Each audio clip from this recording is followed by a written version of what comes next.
Aquil Charleton, teaching artist. So I teach storytelling, music, hip hop, and visual arts. Okay. So what initially got you into teaching? I think I've just kind of naturally been more of like a, how do I put it? Just I became kind of gregarious and wanted to like. My first summer job was at a day camp, and so my sisters worked there, and so they kind of got me the job as a camp counselor, and I think I just kind of followed that train. Once you gain a certain type of experience, work experience, I guess you kind of, that's how you work the working world. You manage to continue to build on that experience to have sort of like a resume. And so my first resume was mostly working with children. And I did some retail here and there. I took on jobs just whenever jobs were available. But primarily I was doing day camp, or I did some work for the Park District, teaching a lot of conservation. I did camping programs through the Park District. And then I really actually got into teaching when I was doing that Park District work, because that was actually like I had to design curriculum based on and do some research about the natural wildlife in Illinois and the various ecosystems in Illinois and in Chicago. I had to teach about camping skills when I did the urban camping program. And then around that time, I also was teaching mural making. I was a graffiti writer in high school, and so I started, and I really got into just visual art in general. So I started teaching at a summer camp, basically a mural program, and that was really my first like real commissioned teaching gig, and my first commissioned art gig for that matter. Nice kind of segue into that. So total, how many years would you say you've been teaching as of today? If I like professionally, I would say 14 going on 15. Wow. Yeah. I know folks are probably going to be like, he doesn't look that old though. Well, I started young. My first, like that gig, that mural teaching gig was when I was 19 years old. So I really I dropped out of college. I decided I was at DePaul University and decided that I was not mature enough to handle feeling so culturally out of sorts.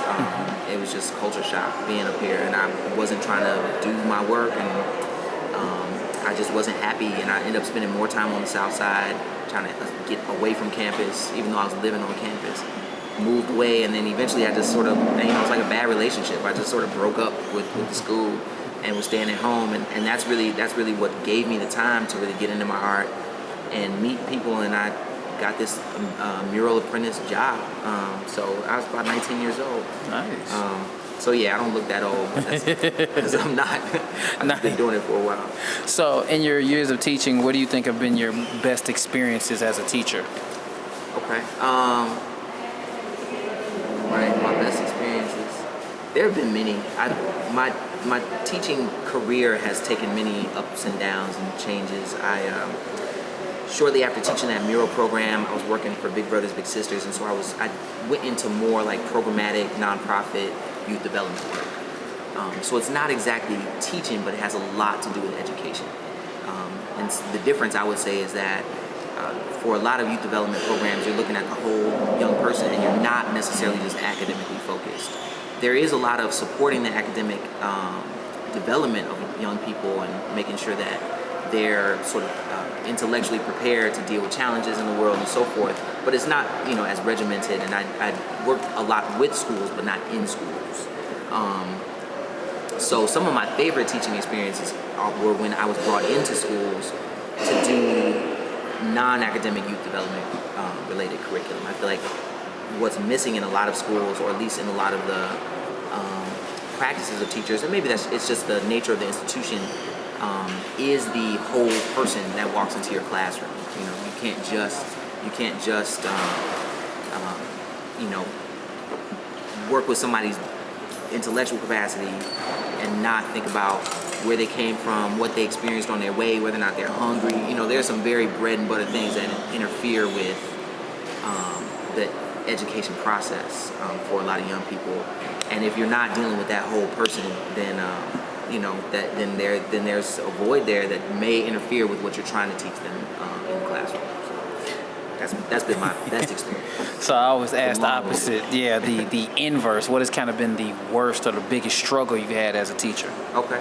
Honestly, to be completely honest, the struggle has been with the institutions of education, higher education or elementary or high. It really cuts across the board. I won't get too much into my politics, but I really do believe that we don't call education, we don't call the school system what it is, and the school system as it is it's a holding place for the break for the dissolution of child labor laws. I mean, honestly, compulsory education is really just that. It's not for the enlightenment of young people. It's really to get them into the labor force. In my opinion, and that's just my opinion, but I believe that the institution is set up around that. And so, as such, the issue is dealing with what we want out of education versus what we say education is supposed to be doing, and it's not. And so we're so mad that education is failing and so forth and so on, but education is doing what it's supposed to do, what it was designed to do.